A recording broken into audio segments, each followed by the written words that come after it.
Hi everyone, welcome to my channel. For today, I'm going to show you what's inside the Design Your Life Back to Basics planner. So let's start with the cover. So ring binder siya, and then yung corner, meron siyang gold detail. Okay, and then sa first page, meron siyang pocket. Sa pocket, nandun yung merong gift tag if you're going to give this as a gift. And then merong ruler made out of cardboard. And then stickers. Yan, merong mga smileys, coffee break, weekend banners. Yan, food stickers. So, yun yung nakalagay dun sa first pocket. And then, this thank you card from C&S Designs.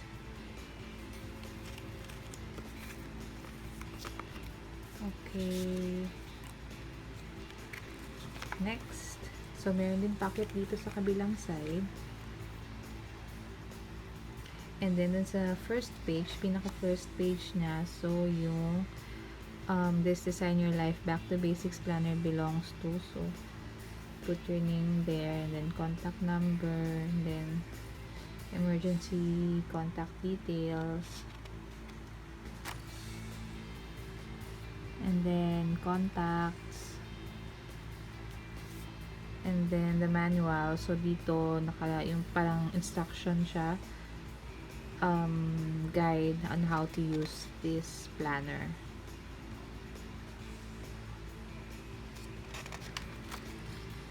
So, we have the yearly calendar for 2016, 2017, and so ito, events.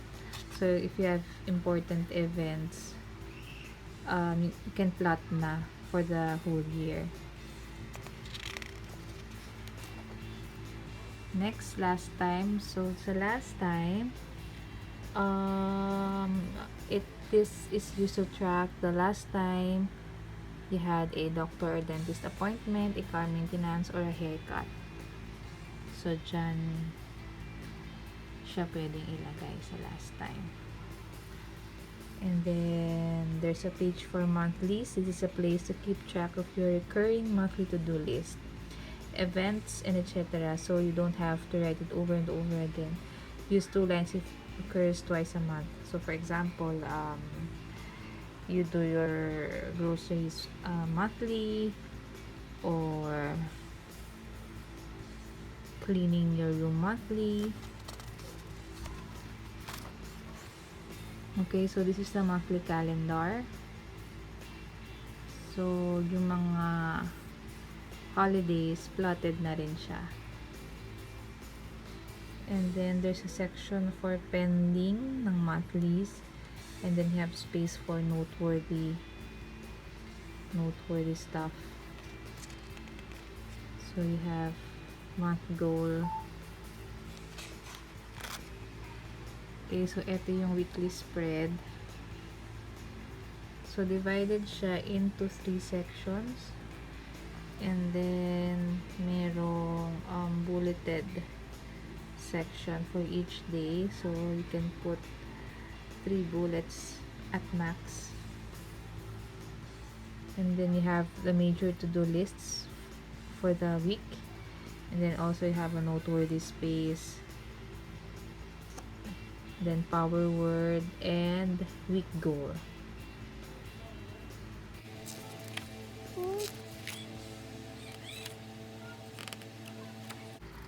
And then, at the end of each month, you have 2 pages for expense tracker. So, after ng December expense tracker, we have here the 2018 planner. So, it's a view of the full year of your 2018 plans.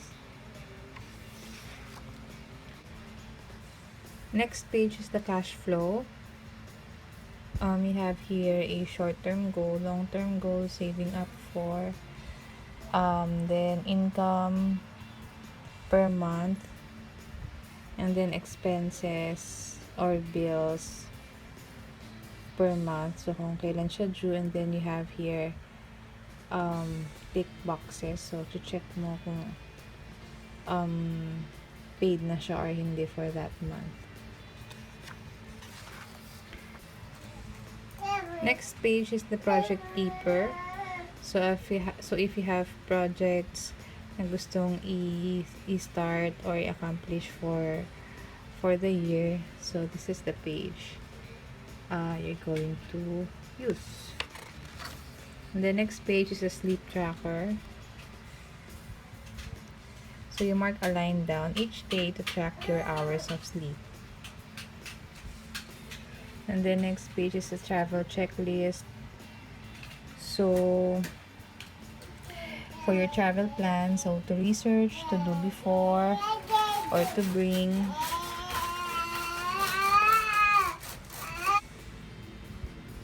So ito yung travel planner page. So merong 3 pages for travel planner. So for each trip, merong page. So you can use up to 3. You can use this up to 3 trips. So departure, accommodations, return, and then yung plans nyo for each day ng travel, ng trip nyo. There. Travel planner. Okay. And then here, merong 1. Sa last pages, merong 1, 2, 3, 4 blank pages for your notes. So, yan, pwedeng gamitin siya. Pwedeng gamitin for taking down notes or whatever. So, there. That's the, and this is the back cover of the planner. So there you go. That's the inside of the Design Your Life Back to Basics planner. This planner costs 595 pesos, and you can order it from the CNS website. It's cnsdesigns.com.ph. I will also put the link in the description box below. Meron pa silang ibang designs. You can check the designs dun sa site nila. But for me, ito yung nagustuhan kong design. Kasi very basic siya, and similar siya dun sa planner na originally gusto ko talagang bilhin, pero since mas affordable to, and halos parehas lang naman yung layout and then yung design nila, I decided to get this one na. So if you're looking for a planner na maganda yung layout, maganda yung design, and affordable, you should consider this planner. That's all for my video. If you like this video, just give it a thumbs up, and also I hope you will subscribe to my channel, and see you in my next video. Bye.